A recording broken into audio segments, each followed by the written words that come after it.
মুসলমান ইমানদার ভাইরা আমার, এই জমিনের মধ্যে আল্লাহ পাক রব্বুল আলামিন অসংখ্য অগণিত পয়গম্বর পাঠিয়েছেন মানুষের হেদায়েতের জন্য। এই পয়গম্বরগণ নির্বাচন করেছেন স্বয়ং আল্লাহ। তিনি যদি নির্বাচন না করে আমাদের হাতে দায়িত্ব দিতেন, তোমরা তোমাদের মতো করে একজনকে নবী বানায়ালো, আমরা যেই চরিত্রের মানুষ মিছিল দিয়া সুদকুররে নবী বানায় লাইতাম। ঠিক না বে ঠিক? আল্লাহ পাক রব্বুল আলামিন নবীগণকে নির্বাচন করেছেন। কে হবেন এই মর্যাদার অধিকারী জানেন একমাত্র কে? 10 ভাইয়ের নজর ভালো না। দ্বিতীয় পক্ষের 2 ভাই ইউসুফ এবং বিনয়ামিন। ইউসুফের বয়স যখন 4 বছর, বিনয়ামিন মাত্র 6 মাসের শিশু। এমত অবস্থায় ইউসুফ আলাইহিস সালামের আম্মা দুনিয়া থেকে বিদায় হয়ে গেলেন। মা মরা সন্তানের প্রতি বাবার দায়িত্ব আগের চাইতে কিছু হইলেও বেড়ে যায়। ইয়াকুব আলাইহিস সালাম 12 জন ছেলে সন্তানের মধ্যে ইউসুফকে একটু বেশি আদর করতেন, তার প্রতি মায়া দয়া বেশি থাকত। আপনারা হয়তো প্রশ্ন করতে পারেন, উনি না আল্লাহর নবী, উনি নু আল্লাহর নবী, তাহলে বেশ কম করেন কেন আদর? আল্লাহর নবী যেহেতু আদর তো সমান করার কথা, বেশ কম কেন করেন? দুনিয়ার সম্পদ বন্টন করার ক্ষেত্রে সমতা রক্ষা করা সম্ভব, কিন্তু আদর দয়া মায়া বেশ কম করা বা সমান করা এটা সম্ভব না, বেশ কম হবে। এত সুন্দর ছিলেন, উনাকে নিয়ে যখন আল্লাহর পয়গম্বর রাস্তায় বের হতেন, উনার চেহারা লাইটের মতো ফোকাস মারত। উনি কাপড় দিয়ে ডেকে রাখতেন ইউসুফ আলাইহিস সালামকে। মা মারার পরে একসাথেই ঘুমান, একসাথেই খাওয়া দাওয়া করেন, নিজের হাতে গোসল করাইয়া দেন। এইভাবে দিন যায়। আর অন্যান্য ছেলেদের শুধু আক্রোশ বাড়তেই থাকে, জেলাসি বাড়তেই থাকে। এই হলো হালত। দেখতে দেখতে ইউসুফ আলাইহিস সালামের বয়স হয়ে গেল কোনো বর্ণনায় 8, কোনো বর্ণনায় 13। এর মাঝখানেই মতামত, অর্থাৎ 8-এর উপরে 13-র মধ্যে নাবালেগ। ইউসুফ আলাইহিস সালামের প্রতি বাবার আদর 10 ভাইয়ের ভালো লাগে না, তাদের নজর ভালো না। তবে এই বিষয়টা, নজর যে ভালো না,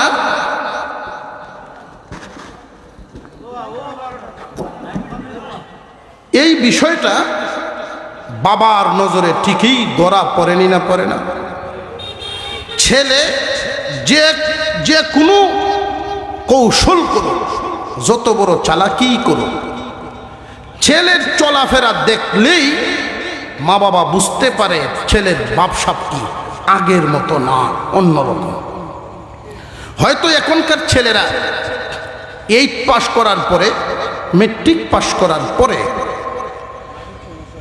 হয়তো ছেলেরা এটা ভাবতে পারে, আমার আব্বা আগিলা মানুষ, আমার বাপ আগের যুগের মানুষ, কি বুঝে? এজন্য অনেক ছেলেরা দেখবেন বাবার মুখের উপরে বলেও ফেলে বেয়াদব। তারা বলেও ফেলে মা বাবাকে, তোমরা কিতা বুঝো, তোমরা কিতা বুঝো। সাবধান, মা বাবার সাথে জীবনে কোনোদিন বেয়াদবির নজর দিবা না।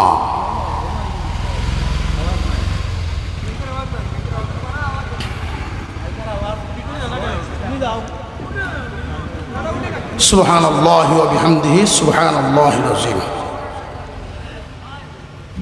আল্লাহ পাক রব্বুল আলামিন ইউসুফ আলাইহিস সালামকে ইয়াকুব আলাইহিস সালামের আদরের পুত্র বানালেন। ইয়াকুব নবী সবচাইতে ইউসুফকে বেশি আদর করেন।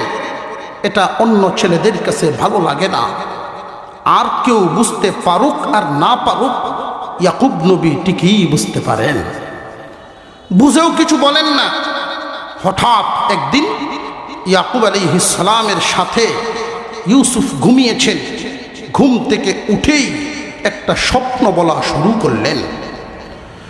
তবে এই ঘটনা যে শুরু হলো, এই সূরাখানা নাজিল হলো, নাজিলের প্রেক্ষাপট মক্কা নগরীতে হিজরতের আগে। একখানা আয়াত সামনে পাওয়া যাবে। আল্লাহ বলেন, ইউসুফ এবং তার ভাইদের ঘটনার মধ্যে, জিজ্ঞাসুদের মধ্যে, প্রশ্নকারীদের মধ্যে যারা আছেন তাদের জন্য শিক্ষা রহিয়াছে।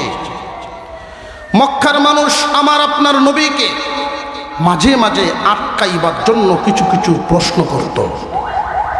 ইহুদি আলেমরা, খ্রিস্টান আলেমরা শিখাইয়া দিছে, তোমরা যাও মুহাম্মদকে গিয়া প্রশ্ন করবা, বনি ইসরাইল তাদের বাড়ি হলো কেনান নগরে, মিশরে কেমনে আসলো, বসবাস শুরু হইল, তাদের এখানে আসার কারণটা কি, ইতিহাস কি? কারণ মুহাম্মদ কোনো প্রতিষ্ঠানে পড়াশোনা করে নাই, শিক্ষকের কাছেও পড়ে নাই। এই কঠিন ইতিহাস নিখুঁত নির্ভুলভাবে বলতে পারবে না। যদি বলতে পারে না, বুঝবা মুহাম্মদ নবী না। আর যদি উত্তর দিয়া দেয়, তাহলে মনে করবা মুহাম্মদ সাধারণ কোনো মানুষ নয়, তার কাছে আল্লাহর পক্ষ থেকে ওহী নাজিল হয়। হিজরতের আগে কয়েকজন মানুষ নবীজির কাছে এই প্রশ্নটা যখন করল, ইয়াকুব পরিবার, ইউসুফ পরিবারের ইতিহাস জানার জন্য, আল্লাহ পাক তখনই এই ঘটনাখানা নাজিল করেন এবং এতে এই আয়াত লাগাইয়া দেন। এই ঘটনায় যারা প্রশ্ন করেছে তাদের জন্য শিক্ষা রহিয়াছে। সেটা কি? আপন ভাই একই বাবার সন্তান হয়ে যেইভাবে ইউসুফের প্রতি নির্যাতন করেছিল, তোমরা মক্কাবাসীও তোমাদের স্বীকৃতিপ্রাপ্ত আল আমিন উপাধি দেওয়া মানুষকে তোমরা যেইভাবে নির্যাতন করছো, ইউসুফের ভাইদের শেষ পরিণতি যেমন ভালো হয় নাই, তোমাদের শেষ পরিণতিও ভালো হবে না। যেইভাবে ইউসুফের সামনে তার ভাইয়েরা ভিক্ষার ঝুলি নিয়ে দাঁড়িয়েছিল, তোমরাও একদিন মুহাম্মাদের সামনে জীবন ভিক্ষা নিয়ে দাঁড়াইতে হবে। আল্লাহ পাক রব্বুল আলামিন কালক্রমে এই পরিবেশ তৈরি করে দিলেন। ঘটনা বর্ণনা শুরু কিভাবে, কোন কারণে, সূচনাটা কি ছিল, ওই কেনান থেকে মিশরে তারা ওই পরিবার কেমনে আসলেন, আসার শুরুটা ছিল একটা স্বপ্নের মাধ্যমে। إذ قال يوسف لأبيه يا أبت إني رأيت 11 كوكبا والشمس والقمر رأيتهم لي ساجدين। আল্লাহ বলেন, স্মরণ করো তোমরা ওই দিনের কথা। ইউসুফ ঘুম থেকে উঠেই বাবাকে সম্বোধন করে বলে, আব্বা, আমি স্বপ্নে দেখলাম আকাশের 11টা তারকা, চাঁদ এবং সূর্য। আসমানের 11টা তারকা, চাঁদ এবং সূর্য, আমি ইউসুফকে তারা সেজদা দেয়। তখনকার সময়ে সেজদায় তাজিমি জায়েজ ছিল। সেজদা দেওয়া অর্থ তারা সম্মান দেয়। ইয়াকুব আলাইহিস সালাম আল্লাহর পয়গম্বর, স্বপ্নটা শুনে সন্তানের প্রতি খুশি হয়ে গেলেন। টান দিয়া বুকের সাথে জড়ায়া কপালে চুমা দিয়া বলেন, ইউসুফ তোমার এই স্বপ্নটা তোমার ভাইদের কাছে বলবা না। এখানে আমাদের জন্য একটা শিক্ষা, আসলে তো আয়াতে আয়াতে শিক্ষা, সব শিক্ষার আলোচনা বলতে গেলে 4 আয়াত কোন স্বপ্ন সবার কাছে বলতে নাই,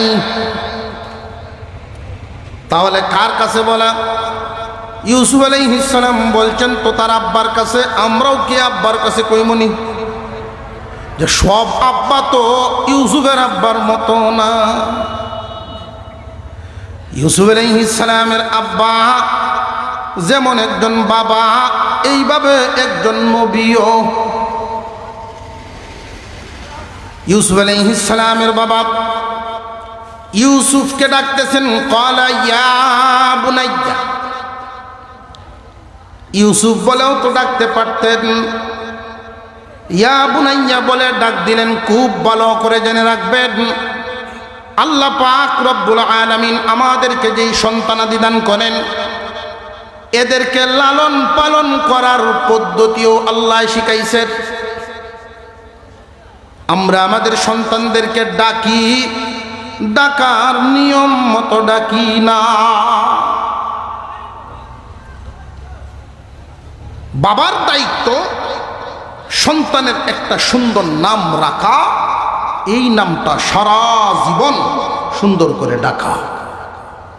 তো বেশিরভাগ মা বাবার ক্ষেত্রে দেখা যায় হয়তো মেসাবের কাছ থেকে জিগাইয়া নাম সুন্দর রাখছে ঠিক, তো সারা জীবন এই নাম সুন্দর করে আর ডাকলো না।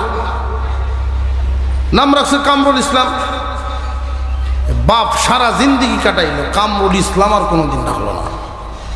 মন ভালো থাকলে কামরুল পর্যন্ত যায়, আর মেজাজ যদি ভালো না থাকে এই কামরুল রেও ভাঙ্গে টুকরা উঠে করে গেল একবারে। ঠিক না বে ঠিক? সন্তানকে তুচ্ছ তাচ্ছিল্যের নজরে কেউ যদি ডাকে, সন্তানকে এমন শব্দ দিয়ে যদি কেউ সম্বোধন করে, আস্তে আস্তে তার খারাপ লাগা তিল তিল করে তার মনটা মরে যায়, মেজাজ কিটকিটে মেজাজ হয়ে যায়। আমরা আমাদের সন্তানদেরকে সযত্নে, গরিব হোক আর ধনী হোক, প্রত্যেক মা বাবার কাছে তার সন্তান শাহজাদা শাহজাদির মতো। সন্তানকে আদরের তুমি সম্বোধন করবেন, তুমি বলে, তুই তুকার এই শব্দর ব্যবহার না করা। তুমি বলে যদি কোনো মা বাপ যদি সন্তানকে তুমি বলে ডাকে, আর কোনো কারণে যদি তুমি থেকে তুই আসে, বেত্রাঘাতের চেয়েও কঠিন মনে হবে। পরীক্ষা করে দেখবে। ইয়াকুব আলাইহিস সালাম সন্তানকে ডাক দিলেন, ইয়া বুনাইয়া, হে আদরের সন্তান আমার, লা তাকসুস রুইয়াকা, তোমার এই স্বপ্ন বর্ণনা করবা না, আলা ইখওয়াতিক, তোমার ভাইদের কাছে। কেন ভাইদের কাছে বলবা না কেন জানোনি? ফায়াকিদু লাকা কাইদা, তোমার অজান্তে তোমার বিরুদ্ধে তারা চক্রান্তের জাল বুনাইব। যেই স্বপ্নটা উনি দেখেছেন, এই স্বপ্নটা শুনলেই তো বোঝা যায় বড় বরকতপূর্ণ স্বপ্ন। আসমানের 11টা তারকা, চাঁদ এবং সূর্য সম্মানের সেজদা দেয়। স্বপ্নটা শুনলেই বোঝা যায় ভালো স্বপ্ন। এই স্বপ্ন যদি তারা শুনে খুশি হবে না, বরং চক্রান্তের জাল বুনাইবে। তুমি ইউসুফ না বুঝলেও আমি ঠিকই বুঝতে পারি, বাবাই ঠিকই বুঝে। ভাইদের কাছে বলবে না। ভাই ভাইয়ের বিরুদ্ধে চক্রান্তের জাল কেন বুনে? কারণটা কি? একই বাবার সন্তান, যদিও মা দুই, একই বাবার সন্তান, তার বিরুদ্ধে তার কল্যাণ শুনলে এদের জ্বলবে কেন? আল্লাহ পাক রব্বুল আলামিন উল্লেখ করে দিলেন, জ্বলে তো এমনে না, জ্বালানেওয়ালায় জ্বালায়। এই জ্বালানেওয়ালাটাকে আল্লাহ উল্লেখ করে দিলেন, ইন্নাশ শাইতানা লিল ইনসানি আদুউম মুবিন, নিশ্চয়ই শয়তান মানব জাতির প্রকাশ্য শত্রু। নিশ্চয়ই শয়তান মানব জাতির প্রকাশ্য শত্রু। এই জন্য দূরের মানুষের চাইতে কাছের মানুষের প্রতি বিরোধ বেঁধে যায়। দেখবেন কাছের মানুষের মধ্যে একে অপরের সাথে এক পরিবারের পাঁচ ভাই মিল নাই, অথচ বড় ধরনের কোনো জিনিস নিয়ে লাগালাগি না, এক হাত জায়গা নিয়ে লাগে। বাবার রেখে যাওয়া সমস্ত সম্পত্তি বন্টন হইল, হাওরে রেখে গেছেন অর্ধেক হাওর, দুই ভাই মিলে বন্টন করে সব বন্টন হয়ে গেল আধা আধি। বাড়ির যেই সীমানা, এক হাত সীমানা নিয়ে 10 দিন আমি নামে। এই যে মনের ধাক্কা ধাক্কি, এটা শয়তানে দেয়। এত এত সম্পদ ভাইয়ের জন্য ভাই না হয় আধা ছেড়েই দিলাম, কিন্তু শয়তানে এমন জিদ তুলে দেয়, এক সুতাও ছাড়তে রাজি না। শয়তান দুই ধরনের হয়, খেয়াল করবেন। শুধু জিন শয়তান না, মানুষ শয়তানও আছে। মিনাল জিন্নাতি ওয়ান নাস, মানুষ শয়তানও আছে, জিন শয়তানও আছে। মানুষ শয়তানে কুমন্ত্রণা দেয় কানে, এই মানুষটি কোনটাই, ওরা কারা? মানুষ শয়তান সমাজের মধ্যে প্রত্যেক পাড়ায়, প্রত্যেক গ্রামে, প্রত্যেক এলাকায় মানুষরূপী শয়তানও থাকে। এই মানুষরূপী শয়তানগুলো কান পরা দেয়, নিজেদের ভিতরে দূরত্ব লাগায়া দেয়। দুই ভাইয়ের মধ্যে যখন এমন সিম ঠেলাঠেলি শুরু হয়, তখন কানে কানে গিয়া বড়টারে কয়, বাবা নাই, বাবার জায়গায় তুমি বড় ভাই, তোমারে কি মানা মানলো? সারা জীবন যে এই সংসার টানলায়, তোমারে কি মানাটা মানলো? তুমি সেটা না। এখন হের তো আগে যা রাগ আছিল কমছে না, আরো বাড়ছে। আরেক দলে ছোটটার খানে গিয়া কইব, বড় ভাই বাপের সমান, জীবন ভর বহু মানা মানছ আর না। এইটা দিছে বহুত মানা মানছ, বেশি মানার কারণে এখন গাছ উঠছে। ঘর থেকে আবার বিবি সাহেবেও তাল দিব, এই কথা ঠিক হয়, আপনারা ভালো করে কই, আমার কথা শুনেন না, আপনারা হয়ে যায়। ভাইয়ের কথা ছাড়া চলে না, এখন বুঝুক বিহুদ নিনা জিনিস। দুই ভাইয়ের মধ্যে মামলা, দুই ভাইয়ে মামলা, আপন দুই ভাইয়ে মামলা 20 বছর, 20 বছর পর্যন্ত। তো আগের দিনের যে মামলা আর এখনের মামলা, আগে কোর্ট সিলেট, গাড়ি ঘোড়া হয়তো তা নাই, যেদিন তারিখ হতো হাঁটিয়া ফিডে সিরা লয়ে জন্মের সাথে অর্ধেক রাস্তা আইসা এক গাছের তলে বইয়া সব মানুষ মিললে এখানে নাস্তা করে। কাঁচা চুল থাকতে শুরু হয়েছিল মামলা, চুল ভাগছে 20 বছর। নাস্তা যখন করে ব্যাগ খুললে দেখে সিরা আছে ঠিকই, কিন্তু গুড় নাই, গুড় কম। হঠাৎ তার দিকে ছায়া দেখে, ভাইয়ের হালত হইল তো গুড় আছে, চিরা নাই। ভাইয়ের কাছে চিরা নাই, গুড় রয়েছে, আর তার কাছে গুড় নাই, চিরা আছে। এখন মনে মনে কয়, ভাই যদি আমার একটু গুড় দিয়া কয়টা চিরা নিতেন গিয়া, তো দুইজনের নাস্তাটা হয়ে গেল। 20 বছর ধরে মামলা ভাই, ডাক্তার দেই কেমনে? আর উনিও মনে মনে এটাই ভাবতেছেন, সলিমুদ্দিন যদি আমার একটু নিত গিয়া, না আমার কয়টা সিরা দিলাই তো ভালো আছে। দুই ভাইয়ে মনে মনে একজন আর একজনের চোখ ঘুরায় আর দেখে। তো ছোটোটাই ডাক দিলছে, ভাই সাহ কটা সিরা নিয়ে একটু গুড় দিলেন। আহ ভাই রে, এই ডাক্তার 20 বছর আগে যদি দিতে, আব্বার জমিনগুলো আর বেতন লাগলো না। শয়তানে নিজেদের ভিতরে যে দূরত্বটা তৈরি করে ইউসুফ আলাইহিস সালামের ঘটনার মাধ্যমে আল্লাহ বুঝিয়েছেন মনের রোগ আর কিচ্ছু না। রোগটা কি? মনে কিচ্ছু না, মনের জেলাসি।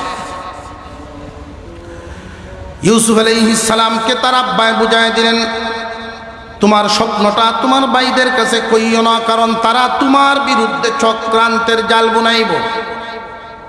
চক্রান্তের জাল ভাইয়া কেন বুনাবে? যে শয়তানে বুনাইব। নিজেদেরকে তারা উত্তম মনে করে, বাবা ঠিকই বুঝতে পারেন। রে ইউসুফ, তোমার স্বপ্নের দ্বারা কি বুঝায় জানুনি? وَكَذَلِكَ يَجْتَبِيكَ رَبُّكَ وَيُعَلِّمُكَ مِن تَأْوِيلِ الْأَحَادِيثِ। হে ইউসুফ, আল্লাহ তোমাকে নির্বাচন করবেন, আল্লাহ তোমাকে নির্বাচন করবেন। অর্থাৎ নবীগণ নির্বাচিত হয় জমিনে না আসমানে। তোমার স্বপ্নের দ্বারায় বোঝা যায় আল্লাহ তোমাকে সম্মানী হিসেবে নির্বাচন করবেন এবং আল্লাহ পাক তোমার স্বপ্নের ব্যাখ্যা শিক্ষা দিবেন। আল্লাহর দেয়া নিয়ামত তুমি এবং তোমার পরিবারের উপরে পরিপূর্ণ করবেন। কেমনে জাননি?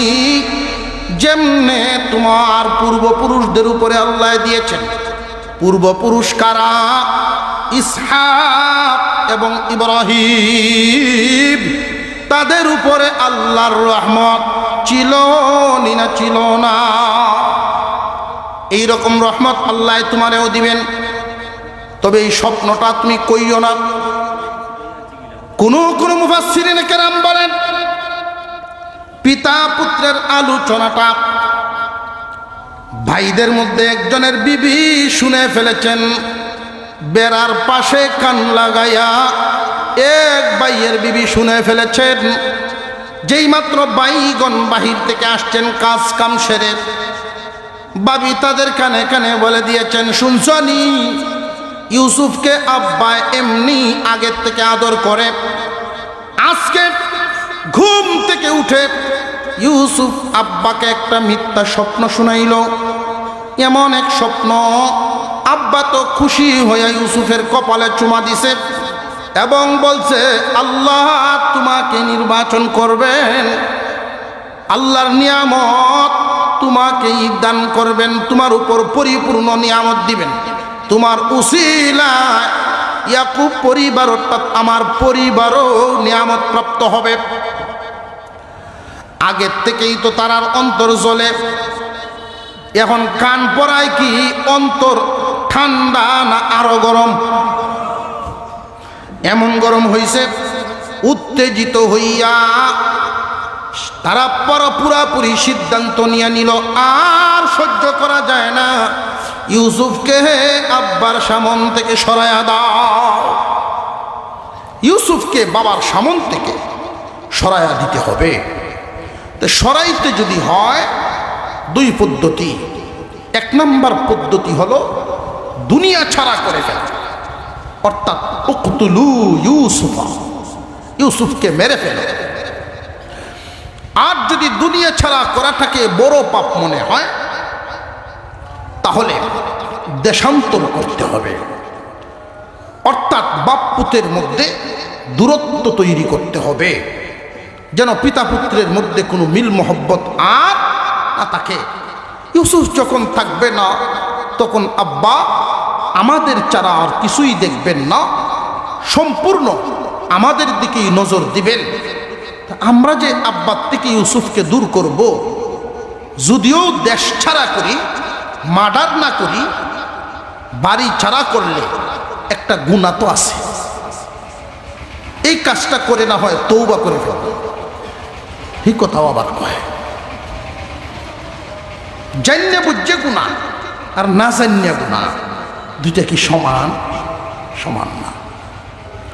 ইউসুফ আলাইহিস সালামের ভাইদের মধ্যে জাতের আলোচনা হচ্ছে যে কোনো ক্রমেই ইউসুফকে বাড়ি ছাড়া করতে হবে। তো বাড়ি ছাড়া করার জন্য শেষ পর্যন্ত